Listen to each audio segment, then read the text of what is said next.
Dune. Frank Herbert. Hey, Pussycat. Part 2. Read Dune. What did I think? What did I know? What did I think? So this one section here basically is what bits of Dune, written quite some time ago now, I don't remember when, sorry, didn't research this one very well, that apply to us in the here and now. Nothing you hear, I hear you cry, sci-fi, yeah, whatever. You can learn a lot from sci-fi. Okay. So the story of Dune is set about 15,000 years in humanity's future, and we've conquered the galaxy using technology, and then technology bit us and technology fell, and we continue to rule the galaxy using biotech, sort of in a way, and ESP. And everything's very hierarchical and monarch of an emperor of the galaxy.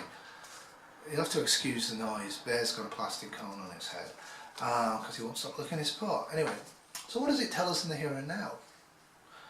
Beautiful stuff if you think about it, and the older this book gets, the older I get, the more it resonates with me. Once men turned their thinking over to machines in the hope that this would set them free.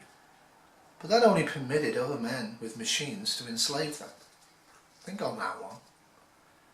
Thou shalt not make a machine in the likeness of the human mind. That's one of the major rules of this society. Because if you do that, you might find yourself extinct. The concept of progress acts as a protective mechanism to shield us from the terrors of the future. Oh, that's absolutely true. Like I say, I don't buy cell phones, I get them free, and I think the whole Apple infatuation's mental, even though I have an iPad, because it's a good thing. Yeah, concept of progress distracts us from a terrible future. Think on that. People line up for the latest Apple iPhone and stuff, but they're breathing smog on the streets and they're getting more and more debt. It's interesting. How would we flood village and city with our information? The people must learn well how I govern them. How would they know if we didn't tell them? Tyrannical government will take control of the press. Any man who retreats into a cave which only has one opening deserves to die. I'm going to talk more about that concept in other videos, but yeah, a lot of my preps when I looked at them were caves with one entry and one exit. It was the same entry and exit. Putting yourself into a box might work. Chances are it won't. Think on what you're doing there. This one also has huge importance, I think, for everybody now. The price we paid was the price men have always paid for achieving a paradise in this life. We went soft, we lost our edge. Now a lot of you won't disagree with the next bit. I do.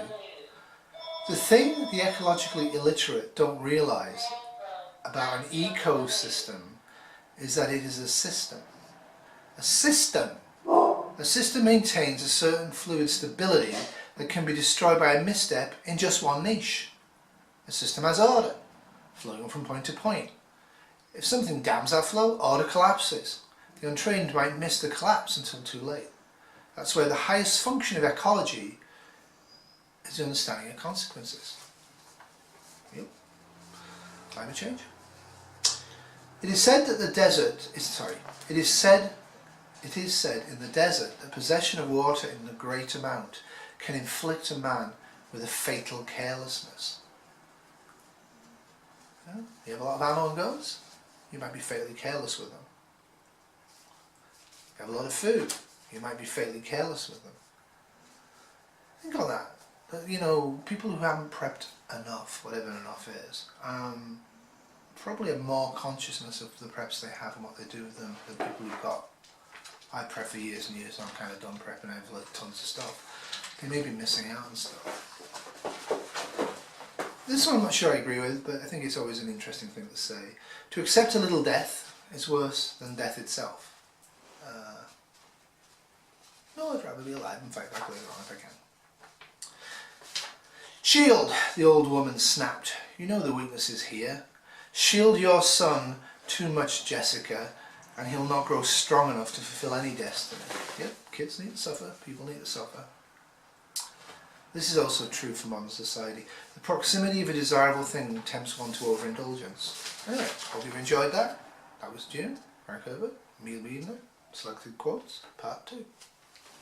We don't need